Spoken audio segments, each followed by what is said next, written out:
إن شاء الله هنعمل قرنبيط سوبر كرانشي مقرمش معاكي لتاني يوم ومن غير ما يشرب زيت. يلا نشوف هنعمل ايه.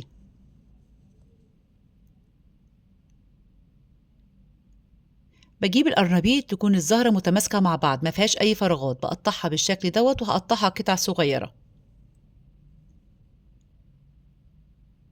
بغسلها كويس جدا وبجيب حلة على النار فيها مية سخنة، معلقة صغيرة ملح، معلقة صغيرة من الكمون، وهنزل بيه القرنبيط. بخلي الجذور تحت والزهرة هي اللي فوق، لأن الجذور بتاخد وقت في التسوية. بسيبها حوالي 5 دقايق، ولما تستوي بطلعها بختبرها وأطلعها على طول. هحضر الخليط السائل. عندي كوباية ونص من الدقيق، 3 معالق كبار من النشا، معلقة صغيرة من البيكنج باودر، هتبلها بمعلقة صغيرة ملح وكمون وشطة وفلفل أسمر بابريكا وكركم. عندي بيضة واحدة هستخدمها، عليها معلقة من الخل، وهستخدم ميكس بين اللبن والمية، كوباية من اللبن نص كوباية من المية. كمية اللبن والمية قد كمية الدقيق بالظبط. وعندي حزمة من الشبت والبقدونس، أنا ما استخدمتش كزبرة، والخضرة اللي بتحبيها استخدميها.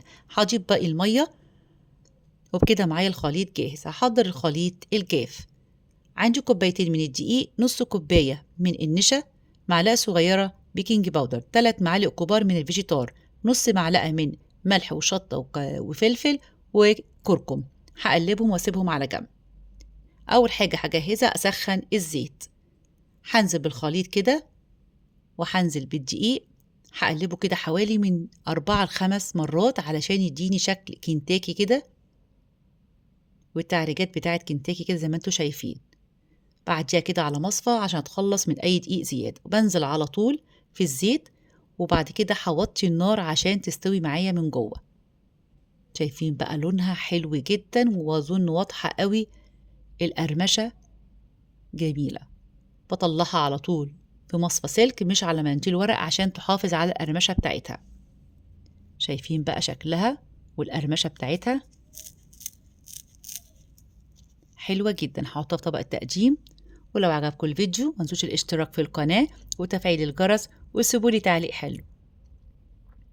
سهلة وبسيطة وخفيفة جدا، ومشربتش معايا زيت ولا حاجة.